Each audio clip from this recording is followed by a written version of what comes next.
You Democrats caught in sex scandals, you know who you are. Nancy Pelosi's got no time for you. Today, the House Minority Leader slammed the actions of New York City mayoral candidate Anthony Weiner and San Diego Mayor Bob Filner and said they might be better off getting their acts together out of the public eye. The conduct of some of these people that we're talking about here is reprehensible. It's so disrespectful of women. And what's really stunning about it is they don't even realize it. They don't have a clue. And it is really, if they're clueless, get a clue. If they need therapy, do it in private. Joining us to discuss this is HuffPost politics reporter Sabrina Siddiqui. So, Sabrina, do you think either Weiner or Filner will, listen to Pelosi on this one? Well, I don't know that they'll listen to her. So far, it doesn't seem as though they're listening to anyone. But it was important for her to at least condemn their actions. This is certainly a question that's going around. Having worked with both of them in Congress, it's not surprising that she would have been asked about both of them. And I don't know that she had, even endorsed Anthony Weiner in terms of his run for mayor, but certainly she's advised or at least expressed agreement with those who are calling on him to drop out, even if she said that's up to the voters in New York. When you say that people should seek get their acts together in private, it's sort of implying that you should take all of the drama, personal drama, away from the public eye. Yeah, you'd hope that. Although the public loves to eat that stuff up, we're also at the same time kind of spewing it out as we eat it, aren't we? We are. I mean, this is sort of I think especially for Anthony Weiner, it's sort of a different case where he's already been through this once before. He's been through the phase of denial and then ultimately coming to the conclusion that's right. It's unclear if he's going to do that this time around, despite the pressure he's facing and the calls to withdraw from the race. In terms of in terms of a sexual harassment allegation, which is what you're dealing with in the other case, then that's a lot more serious. So I think, it'd be good to see the mayor of San Diego resign if these allegations are in fact true. If he's willing to fight them, he's going to have a pretty solid defense. Yeah. Meanwhile, when it comes to actual lawmaking duties down in Congress, Democratic House Minority Leader Nancy Pelosi and Republican Majority Leader John Boehner both found themselves today defending their votes to maintain the controversial NSA domestic surveillance program, which allows the agency to collect the phone records of Americans. And now, Sabs, why do you think Pelosi and Boehner think this program is necessary? What have they said?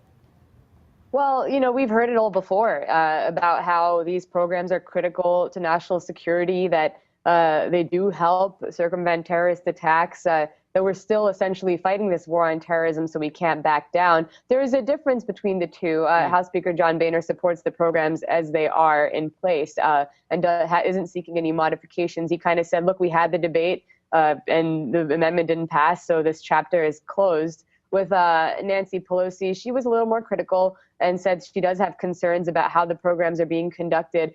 She raised the question of relevance to investigations because it seems to be indiscriminate and the collection is taking place whether or not the calls are in fact relevant in ongoing terrorist investigation. And she wants to see some changes in that respect. But is she really going to fight for those changes? That's something that we aren't actually seeing. So, it's kind of the sad state of affairs that we live under, where there is bipartisan support for this one controversial measure, and that's the right of the government to infringe on people's privacy if they think. And the Sabrina bipartisan opposition, and it's razor thin, right? It was 215 to 217 to 205 in the House, and for Democrats it was 111 to 83, and for Republicans it was 134 to 93. So perhaps maybe if, as you say, Pelosi is able to follow through on what she says about wanting just a better cleanup of the bill, maybe the numbers might go the other way. It was only a 12-vote difference. But in Congress's upper house, Senator Mike Lee's demand that Republicans should shut down the government over Obamacare has now yet another critic.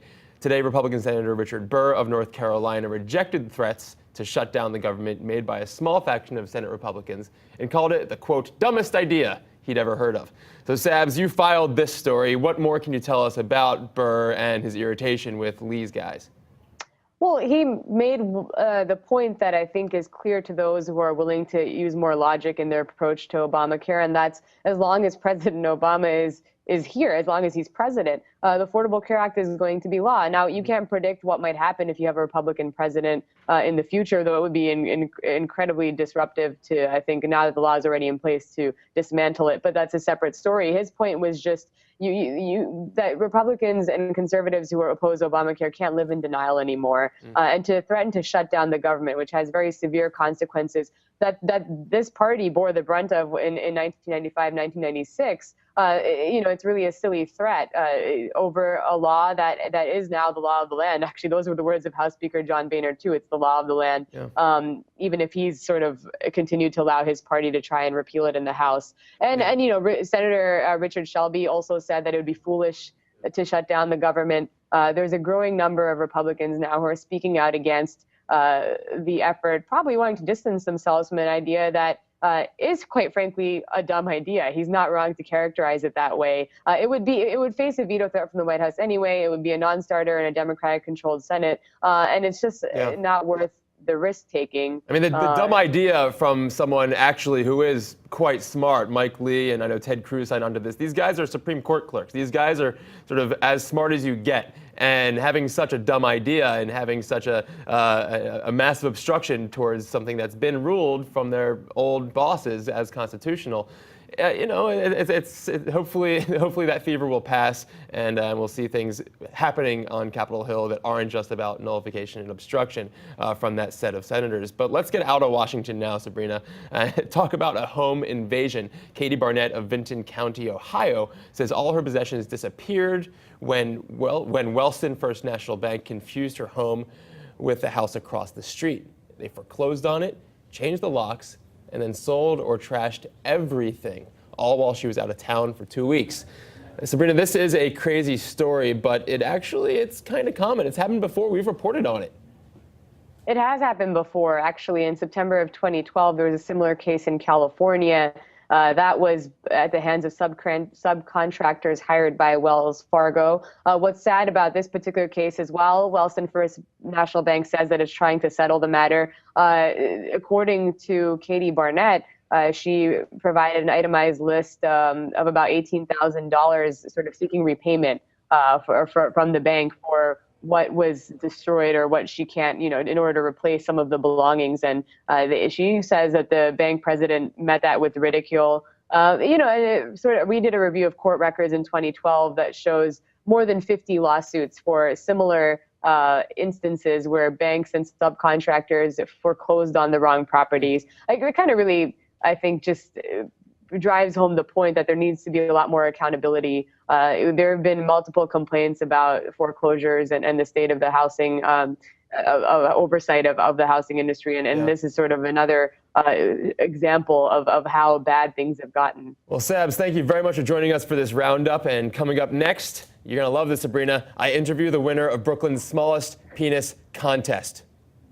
Oh, my. Have fun with that. Let's Is rock. it Anthony Weiner? No, it is not Anthony Weiner, but we might get his thoughts on that as well.